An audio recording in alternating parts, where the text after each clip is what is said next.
नमस्कार दोस्तों, मैं एन के ठाकुर आपके अपने चैनल आर्यन स्टडी 946 में आपका स्वागत करता हूं। दोस्तों, इस चैनल के माध्यम से हम 11th और 12th क्लास की हिस्ट्री और पॉलिटिकल साइंस पढ़ते हैं और उससे काफ़ी लोगों को फायदा हुआ है। लेकिन आज का जो सेशन है वो थोड़ा हटके है और आज का जो सेशन है वो ये है कि जो लोग यूपीएससी में चाहे सिविल सर्विस में जो लोग जाना चाहते हैं, ये उनके लिए जो प्रारंभ करना चाहते हैं अपने पेपर इसकी तैयारी शुरू करना चाहते हैं, लेकिन उनको समझ में नहीं आ रहा है कि क्या पढ़ें, कैसे पढ़ें, ठीक है, कैसे शुरू करें, पेपर कितने होते हैं, सिलेबस क्या होता है, यूपीएससी या पीसीएस क्या होता है, इसके लिए एनसीईआरटी पढ़ना ज़रूरी है कि नहीं पढ़ना है। तो ये सारी चीज़ें हम आज इसमें देखेंगे। लेकिन शुरू करने से पहले मैं आपको थोड़ा अपने बारे में भी बताना चाहता हूँ, क्योंकि आप लोग को भी जानने का अधिकार है कि मैं कौन हूँ, मेरी क्वालिफिकेशन क्या है, मैं कहाँ रहता हूँ। तो दोस्तों, मैं दिल्ली में रहता हूँ और जो मेरी पूरी पढ़ाई हुई वो दिल्ली से ही हुई है। मैंने 10th और 12th सीबीएसई बोर्ड से किया है। उसके बाद मेरी जो ग्रेजुएशन हुई है वो दिल्ली विश्वविद्यालय का एक कॉलेज है रामानुजन, उससे मेरी ग्रेजुएशन हुई है। और उसके बाद मैंने एमए जो मास्टर है वो जामिया मिलिया इस्लामिया से किया है, जो दिल्ली में ये जामिया मिलिया इस्लामिया सेंट्रल यूनिवर्सिटी है। तो इससे मैंने मास्टर या एमए किया है और इसका मेरा सब्जेक्ट रहा है पॉलिटिकल साइंस से मैंने किया है, दोनों ऑनर्स किया है बीए में, और एमए भी मैंने पॉलिटिकल साइंस से किया है। इसके अलावा मेरी जो बीए में है वो मैं मेरिट होल्डर रहा हूँ तीनों साल का, BA first year, second year, third year. इसके अलावा मैंने कई सारे सेमिनार अटेंड किए हैं, स्पीच दिए हैं, उसमें भी मुझे कई सारे सर्टिफिकेट मिले हैं। एनएसएस में मैं रहा हूँ 3 साल, मैंने एनएसएस में काम किया है, नेशनल सोशल स्कीम। इसके अलावा ब्लड डोनेट किया, ये सारी जो भी सर्टिफिकेट मैं आपको दिखा दूंगा इस पर, तो देख लेना। तो एमए करने के बाद मैंने सिविल सर्विस की तैयारी शुरू की और मैंने यूपीएससी में भी पीडी दिया, मेंस दिया, मेंस यूपीएससी में दिया है। इसके अलावा जो बीपीएससी है, बिहार पब्लिक सर्विस कमीशन, उसमें भी मैंने पीडी दिया, मेंस दिया, इंटरव्यू दिया, लेकिन नहीं हो पाया। लेकिन अभी भी प्रयास जारी है, अभी मैं इसकी तैयारी कर ही रहा हूँ। तो मैंने कोरोना काल में सोचा कि जो बच्चे 11th और 12th में हैं और क्लासें तो हो नहीं रही, क्योंकि कोरोना का इतना है कि बार बार स्कूलें खुल भी रही थी तो 2-4 दिन पढ़ाने के बाद बंद हो जा रही थी स्कूलें। तो उसके लिए मैंने सोचा कि उन बच्चों को पढ़ाया जाए जो स्कूल नहीं जा रहे हैं, चाहे जो ट्यूशन नहीं जा पा रहे हैं। तो उसके लिए मैंने क्लासेस शुरू की 11th और 12th की हिस्ट्री और पॉलिटिकल साइंस के लिए। लेकिन आज की जो क्लास है वो है यूपीएससी के लिए, जो लोग स्टार्ट करना चाहते हैं और समझ में नहीं आ रहा है कि हम कैसे पढ़ें, कैसे शुरू करें, क्या पढ़ना चाहिए, क्या नहीं पढ़ना चाहिए, क्योंकि काफ़ी इसमें असमंजस में रहते बच्चे। इसमें करना तो चाहते हैं लेकिन समझ में नहीं आता कि करें कैसे, ठीक है। और इसी असमंजस में कुछ ऐसी चीज़ें पढ़ते हैं जिसका कोई मतलब नहीं होता है, फालतू चीज़ें भी पढ़ने लगते हैं और आगे चल के टाइम वेस्ट होता है। तो इसमें हम देखेंगे कि जो लोग सिविल सर्विस में जाना चाहते हैं तो वो लोग क्या करें, कैसे पढ़ सकते हैं। तो सबसे पहली बात कि सिविल सर्विस में जाने के 2 माध्यम होते हैं, एक यूपीएससी होता है और एक पीसीएस होता है। यूपीएससी, यूपीएससी का मतलब होता है यूनियन पब्लिक सर्विस कमीशन, संघ लोक सेवा आयोग, और ये पूरे भारत के लिए होता है। जो भी इसके पेपर पास करते हैं उनकी जो ड्यूटी है वो पूरे भारत में कहीं भी लग सकती है। और पीसीएस राज्यों के लिए होते हैं, सभी राज्य अपना पब्लिक सर्विस कमीशन जो वो लोग भी करवाते हैं, इसको राज्य सेवा आयोग कहते हैं। और सभी राज्यों के जो नाम है इसके पहले जुड़ जाता है, जैसे यूपी के लिए हो जाएगा यूपी पीएससी, बिहार के लिए हो जाएगा बीपीएससी, एमपी के लिए एमपी पीएससी, ठीक है। उसके बाद झारखंड के लिए जेपीएससी, ठीक है। तो ऐसे सभी राज्यों के क्या होते हैं, पेपर होते हैं और वो भी सिविल सर्विस का ही होता है। तो 2 माध्यम है, एक यूपीएससी और एक पीसीएस, दोनों के माध्यम से हम सिविल सर्विस में जा सकते हैं, ठीक है। तो यूपीएससी का हम देखते हैं चाहे इसका कि इनके पेपर कितने होते हैं, कितने स्टेज होते हैं। तो इनका पेपर जो होता है 3 स्तर पे होता है, और एक होता है प्रीलिम्स जिसको प्रारंभिक पेपर कहते हैं, और एक मेंस होता है जिसको मुख्य परीक्षा कहा जाता है। उसके बाद एक इंटरव्यू होता है लास्ट में, और उसके बाद इसकी फाइनल जो मेरिट बनती है उसके बाद रिजल्ट आता है। तो यूपीएससी का देखते हैं पहले, ठीक है। तो यूपीएससी में जो 3 पेपर होता है, एक तो प्रारंभिक होता है, प्रारंभिक परीक्षा, दूसरा होता है मुख्य परीक्षा, और लास्ट होता है इंटरव्यू। ठीक है, इंटरव्यू। ये तीनों के बाद फिर मेरिट लिस्ट बनती है, उसके बाद आपका फाइनल रिजल्ट आता है। तो हम देखेंगे प्रीलिम्स, मुख्य और इसके क्या क्या सिस्टम है। तो जो प्रीलिम्स है उसमें 2 पेपर होते हैं, प्रारंभिक पेपर 2 पेपर होते हैं, और इसको भी हम 2 वर्गों में बांट सकते हैं। एक जीएस पेपर होता है, जीएस, ठीक है, जीएस पेपर होता है, जीएस पेपर होता है, और एक होता है सी सेट, सी सेट, ठीक है, एक पेपर होता है सी सेट, एक जीएस और एक सी सेट। तो सी सेट का मतलब होता है सिविल सर्विस एप्टीट्यूड टेस्ट, ठीक है, सिविल सर्विस एप्टीट्यूड टेस्ट। और इन दोनों पेपर में जो प्रारंभिक 2 पेपर होते हैं, दोनों पेपर में जो जीएस फर्स्ट है इसी के मेरिट बनते हैं, इसी के आधार पे आपकी कट ऑफ निकलती है। जो सी सेट का पेपर है ये क्वालिफाइंग नेचर का है, बस इसको क्वालिफाई करना होता है, इसके मार्क्स जोड़ते हैं, बस इसमें 33% मार्क्स लाने होते हैं, लेकिन इसके मार्क्स जोड़ते नहीं हैं। तो जो मार्क्स जोड़ते हैं वो फर्स्ट पेपर के जोड़ते हैं और इसी के बेस पे कट ऑफ निकलती है। लेकिन सी सेट जो है, अगर इसको आप क्वालिफाई नहीं करेंगे तो आपका ये फर्स्ट पेपर चेक नहीं होगा। तो इसको भी क्या है, क्वालिफाई करना जरूरी होता है, नहीं तो आपका फर्स्ट पेपर कोई मतलब ही नहीं रहेगा। तो इसमें बस 33% ला के इसको बस क्वालिफाई करने होते हैं, और जो आपकी मेरिट बनेगी, चाहे कट ऑफ निकलेगा, वो जीएस फर्स्ट के आधार पर बने। तो इसमें 2 पेपर होते हैं। उसके बाद मुख्य परीक्षा में करीब 9 पेपर होते हैं। तो ये भी देखेंगे मुख्य परीक्षा में कौन सा होते हैं, इंटरव्यू कितना। तो पहले आप पीरी का देख लेते हैं। पीरी अगर आप स्टार्ट करना चाहते हैं ऐसे, तो पीरी की पहले अगर शुरू करना चाहते हैं तो कैसे करें, पीरी के लिए, प्रीलिम्स के लिए क्या पढ़ना चाहिए, ठीक है। तो इसमें जो मोटी मोटी जो बता रहे ना कि क्या क्या किस किस पार्ट से पूछे जाते हैं क्वेश्चन, मोटी मोटी मैं बेसिक थोड़ा बता देता हूँ, ठीक है। तो जो जीएस फर्स्ट पेपर होता है उसके लिए आप क्या क्या पढ़ सकते हैं। एक तो आप इतिहास पढ़ सकते हैं, इतिहास एनसीईआरटी, और आपको शुरू एनसीईआरटी से करना है, ठीक है, क्योंकि एनसीईआरटी बहुत जरूरी है। बिना एनसीईआरटी का आपका बेस मजबूत नहीं होगा। बेशक एनसीईआरटी आपको समझ में ना आ जाए कहानी के माध्यम से, वो फिर भी आपको समझना है, कंसेप्ट क्लियर करना है, ठीक है, क्योंकि एनसीईआरटी इतनी जरूरी है कि आपका जो बेसिक है, जो बेसिक जो समझ होती है सब्जेक्ट के बारे में, वो आपको एनसीईआरटी पूरा करेगी, ठीक है। तो एनसीईआरटी पढ़ना बहुत जरूरी है, उसके बिना आप ऊपर की चीज़ ना समझ पाएंगे, ना आपका कंसेप्ट क्लियर होगा। तो एनसीईआरटी पढ़ के आप अपनी समझ विकसित करना बहुत ज़रूरी है। तो सबसे पहले एनसीईआरटी में अगर पढ़ना है तो इतिहास पढ़ना है, उसके बाद आपको भूगोल पढ़ना है, ठीक है। उसके बाद जो पॉलिटी है, राज्य व्यवस्था की पेपर होती है, ठीक है, तो राज्य व्यवस्था पढ़ना है, ठीक है, राज्य व्यवस्था जिसको हम पॉलिटी कहते हैं, ठीक है, पॉलिटी पढ़ना है। इसके अलावा जनरल साइंस आप पढ़ सकते हैं एनसीईआरटी में,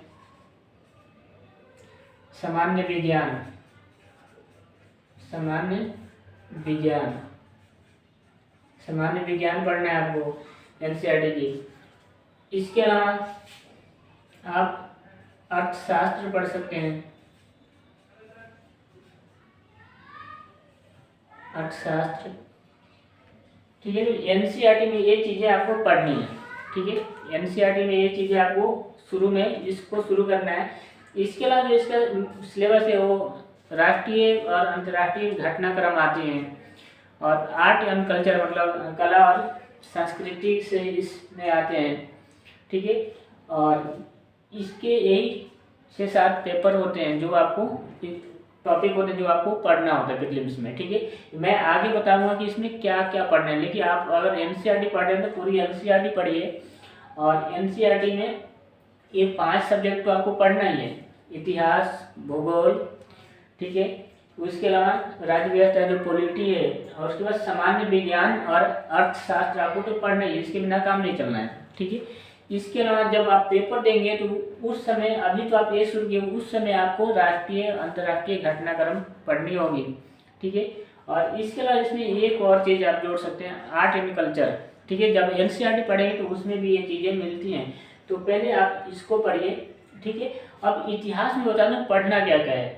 जो प्रीलिम्स का पेपर है उसमें भारतीय इतिहास से जो विश्व का इतिहास है वो नहीं पढ़ना प्रीलिम्स के लिए, तो उसको बाद में भी आप पढ़ सकते हैं। प्रीलिम्स के लिए जो पढ़ना है क्लास वो 6th, 7th, 8th और 12th, ये 4 क्लास की किताबें पढ़नी है। ये भारतीय इतिहास की किताबें हैं, ठीक है, 6th, 7th, 8th और 12th, ठीक है। बाकी जो 9th, 10th, 11th है वो वर्ल्ड हिस्ट्री है, उसके बाद में पढ़ लेना। देखिए ये है भारतीय इतिहास, और इसके पढ़ने के तरीके बता देता हूँ। जो 6th में जो एनसीईआरटी किताब है वो प्राचीन भारत की किताब है, ठीक है। और प्राचीन भारत, और 7th में है मध्यकालीन भारत, और 8th में है आधुनिक भारत, ठीक है। तो 6th क्लास में प्राचीन, 7th में मध्यकालीन और 8th में आधुनिक भारत है। और यही तीनों पार्ट फिर 12th में 3 बुक हैं, ठीक है। और उसमें जो 3 बुक हैं उसमें प्राचीन है, मध्यकालीन है और आधुनिक भारत की किताब है। तो आपको करना क्या है, जैसे ही आपको 6th खत्म हो एनसीईआरटी, तो उसके बाद 12th क्लास की जो पहली पार्ट है उसको पढ़ना है, क्योंकि 6th जहाँ खत्म होता है वहाँ से 12th की शुरू हो गई है। तो 6th की एनसीईआरटी पढ़ने के बाद आप 12th क्लास की फिर पहली एनसीईआरटी जो प्राचीन है वो पढ़ लेना है। जैसे आप 7th खत्म करेंगे तो 12th क्लास की जो 2nd बुक है, क्योंकि 7th में जो मध्यकालीन भारत है वो 12th के 2nd पार्ट है। तो 7th खत्म करने के बाद आपको 12th की दूसरी पार्ट पढ़नी है, और जब 8th क्लास खत्म करेंगे तो 12th क्लास की 3rd पार्ट पढ़नी है। तो ये एक साथ ही इसको पढ़ के अपना कंसेप्ट क्लियर करना है, ठीक है। और एक बार से नहीं होगा, आप 2 से 3 बार इसको एनसीईआरटी आपको पढ़नी है। उसके बाद अगर भूगोल देखा जाए तो भूगोल, ज्योग्राफी आपको 6th से 12th तक पढ़नी पड़ेगी, 6 to 12th, ठीक है। 6th से 12th तक आपको पढ़नी ही है। तो 6th से 12th तक आपको ज्योग्राफी पढ़नी पड़ेगी। राज्य व्यवस्था आप इसको भी पढ़ो, ये 6th से और ये 12th तक इसको भी पढ़ो, ठीक है। बेशक ये कहानी के माध्यम से होती है, लेकिन ये पढ़ने से क्या होगा कि आपका कंसेप्ट क्लियर होगा और इसे बेसिक समझ बनेगी। कई बार एनसीईआरटी में जो चीज़ें होती है आपको ऊपर नहीं मिलेगी, तो बहुत ज़रूरी है एनसीईआरटी हमें एक बार पढ़ो तो लोग कहानी या कुछ नहीं मिली, कहानियों के माध्यम से समझाने का तरीका एनसीईआरटी का बहुत बेस्ट है, ठीक है।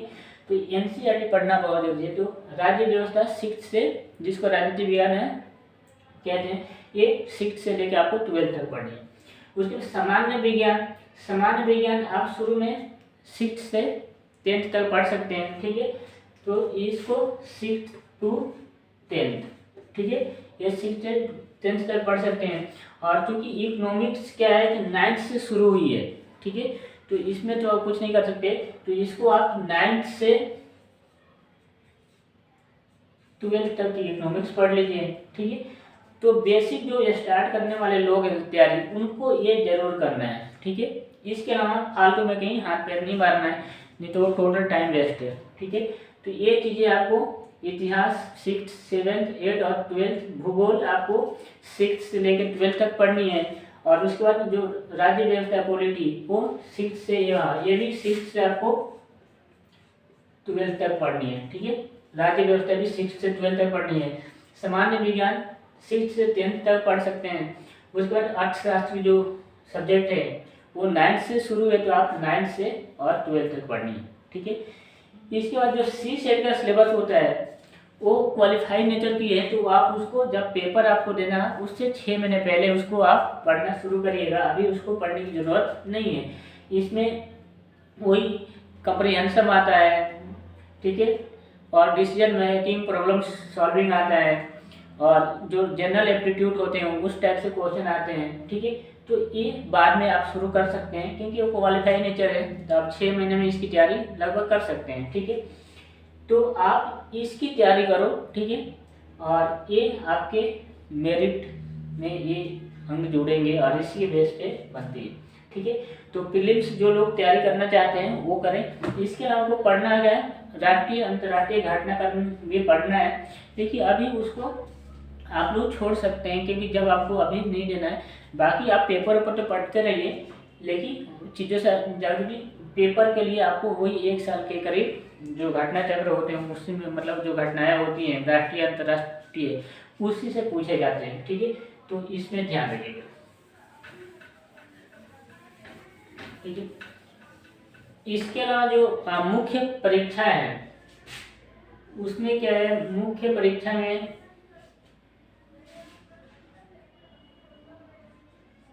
करीब 9 पेपर होते हैं।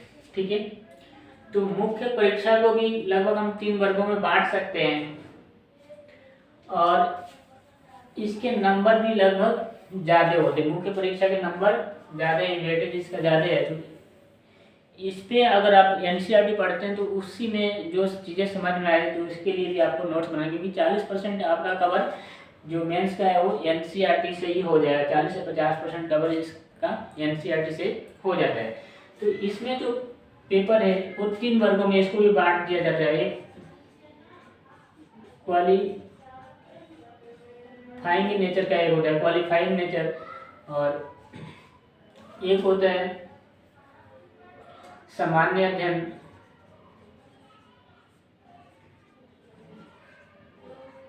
और एक होता है वैकल्पिक विषय। वैकल्पिक विषय, ठीक है, तो इसको भी आप 3 वर्गों में बांट सकते हैं। एक क्वालिफाइड नेचर का पेपर होता है जिसमें बस हमें क्वालिफाई करना पड़ता है, एक सामान्य अध्ययन के होते हैं और एक वैकल्पिक विषय होता है। तो क्वालिफाइड पेपर में क्या होता है, 2 इसमें लैंग्वेज होते हैं। एक तो आपको इंग्लिश तो देना ही है, इंग्लिश आपके लिए कंपलसरी है, मतलब आप क्वालिफाई करने के लिए वो देना ही है, उसमें आप बच नहीं सकते इंग्लिश से। तो एक इंग्लिश है,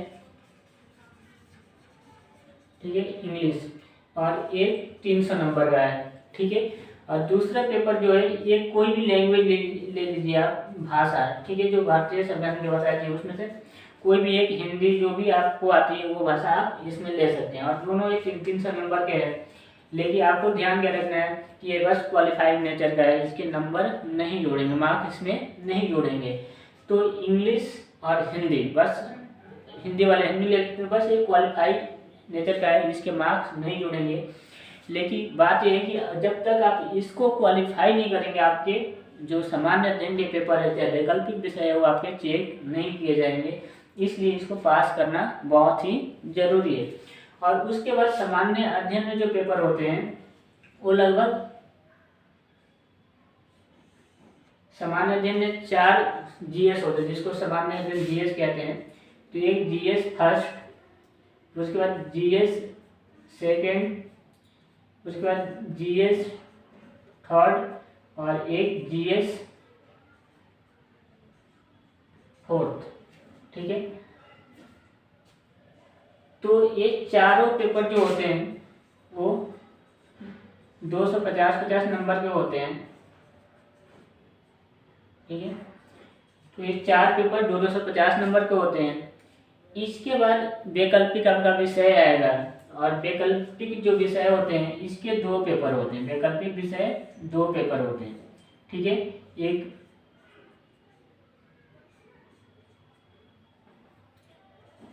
पेपर फर्स्ट और एक होगा पेपर सेकेंड। ठीक है, तो जो भी आप वैकल्पिक विषय ऑप्शनल पेपर लेंगे, चाहे राजनीति हो, भूगोल हो, चाहे कुछ भी हो, तो उससे 2 पेपर होंगे, एक पेपर फर्स्ट और एक पेपर सेकेंड, और दोनों के जो मार्क्स होते हैं वो बराबर होते हैं। ठीक है, दोनों 250 नंबर के होंगे। तो आपका जो वैकल्पिक विषय है वो 500 नंबर का हो गया, और ये लगभग 1000 के हो गए, 1500 हो गए। और इसके अलावा जो एक सबसे मेन, मतलब इसमें एक और है, वो है आपके निबंध। ठीक है, तो मेंस में एक निबंध भी लिखना होता है, तो निबंध, ठीक है, और निबंध के भी 250 नंबर के आपके पेपर होंगे। ठीक है, तो निबंध 250 नंबर। तो जो मेंस के जो मुख्य परीक्षा है वो 4 है, क्वालिफाई, सामान्य अध्ययन, वैकल्पिक और एक निबंध। ठीक है, तो ये जो क्वालिफाई नेचर के, इसके मार्क्स नहीं जोड़ते हैं, इंग्लिश हिंदी बस क्वालिफाई करना है। लेकिन जब तक ये क्वालिफाई नहीं होंगे तो ये आपके पेपर चेक नहीं हो, चाहे आपके कितने भी अच्छे पेपर क्यों नहीं गए हों, इसका जब तक आप पास नहीं करेंगे इसका कोई फायदा नहीं मिलना है। ठीक है, तो ये 4 जो जीएस होते हैं, सामान्य अध्ययन फर्स्ट सेकंड थर्ड, इसका हम सिलेबस देखेंगे बाद में क्या क्या पढ़ना है, बस ये देख लेते हैं कितने कितने। तो ये 4 पेपर 250 नंबर के। उसके बाद जो वैकल्पिक विषय होते हैं उसमें 2 पेपर होते हैं, एक सामान्य अध्ययन फर्स्ट, वो पेपर फर्स्ट, और एक पेपर सेकंड, और दोनों ये 250 नंबर के होते हैं, 500 नंबर के ये हो गए। इसके अलावा 250 नंबर का आपका इंटरव्यू होगा, तो वो इंटरव्यू का निबंध होगा 250 नंबर के। तो ये टोटल अगर हम जोड़ दें, जो जिसके मार्क्स जोड़ने हैं वो 1750 नंबर हो गए, ठीक है। तो टोटल ये जो मेन का पेपर है ये लगभग 1750 नंबर के आपके ये मेंस का मुख्य परीक्षा हो गया। जब आप मुख्य परीक्षा को क्वालिफाई कर जाएंगे, पास कर जाएंगे, तब आपका जो इंटरव्यू होगा वो होगा 275 नंबर का, 275, ठीक है। 275 नंबर के आपके इंटरव्यू होंगे, और इंटरव्यू अगर उसमें क्वालिफाई होता है, ठीक है, तो आपका हो जाएगा। टोटल जो नंबर्स होते हैं इंटरव्यूज और मेंस के वो होते हैं 2000, ठीक है। 25 नंबर का आपका टोटल पेपर होगा, ठीक है। और इसी 2025 नंबर में से आपकी मेरिट बनेगी, और उस मेरिट में जिसका आता है वो फिर यूपीएससी क्वालिफाई कर जाएगा, चाहे पास हो जाएगा, ठीक है। उसके बाद कैडर वोडर बनता होता ठीक बात है। तो यही मोटा मोटी जो आपका जो पूरा स्ट्रक्चर है तो वो है। लेकिन जो क्वालिफाई हो, जो शुरू के बच्चे हैं जो तैयारी करना चाहते हैं, उनको पहले एनसीईआरटी पढ़ना चाहिए। उसके बाद हम देखेंगे कि आगे उसके लिए भी मैं बताऊंगा कि कौन से सब्जेक्ट के लिए कौन से पेपर पढ़ना। लेकिन उसके पहले कि आप एनसीईआरटी जरूर पढ़ो, और एनसीईआरटी पढ़ने के बाद फिर आप आगे के रेफरेंस बुक पढ़ेंगे, ठीक है। लेकिन पहले आपको एनसीईआरटी मजबूत करना है, ठीक है। और ये वैकल्पिक विषय वो आपके जो ग्रेजुएशन जिसमें आपकी रुचि है उसके अकॉर्डिंग आप वैकल्पिक विषय ले सकते हैं। ये सब बात बनेगी, लेकिन आपको ये स्टार्ट करना है जो भी, तो आप एनसीईआरटी से शुरू करो, और प्रीलिम्स की, ठीक है। एनसीईआरटी प्रीलिम्स और मेंस दोनों के लिए ज़रूरी है, ठीक है। जब भी आप एनसीईआरटी पढ़ेंगे तो उसमें समझ के पढ़ना, आपको उसकी बेसिक कंसेप्ट समझने की, उसकी आखिर कंसेप्ट क्या है, क्या कहना चाहता है, ठीक है। क्योंकि वो बेस से जब तक आपका वो क्लियर नहीं होगा आगे कुछ चीज़ें समझ में नहीं आएंगी, ठीक है। तो उम्मीद है कि ये सारी चीज़ें आपको समझ में आई होंगी। जो भी अगर आपको और कुछ जानना है इसके बारे में तो आप कमेंट करके पूछ सकते हैं, ठीक है। तो हम फिर आगे मिलते हैं अगले वीडियो में, ठीक है। अगर कुछ इसमें पूछना है तो आप लोग जरूर कमेंट कीजिएगा, और इस वीडियो को ज़्यादा से ज़्यादा शेयर कीजिए ताकि उन लोगों के पास पहुँचे जो यूपीएससी की तैयारी करना चाहते हैं, सिविल सर्विस की तैयारी करना चाहते हैं और वो समझ में नहीं आ रहा है। इसके बाद हम देखेंगे अगले वीडियो में कि पीसीएस में क्या पढ़ना है। सेम सिलेबस तो खैर एक जैसे ही होते हैं, कुछ पीसीएस में स्पेशल स्टेट पीसीएस अपने राज्य के कुछ थोड़े से सिलेबस जोड़ देते हैं, तो इसका भी देखेंगे, ठीक है। तो इस पर आप अभी ध्यान दो, ठीक है। तो मिलते हैं अगले वीडियो में, ठीक है, अगले इस पार्ट को लेकर। तब तक के लिए धन्यवाद।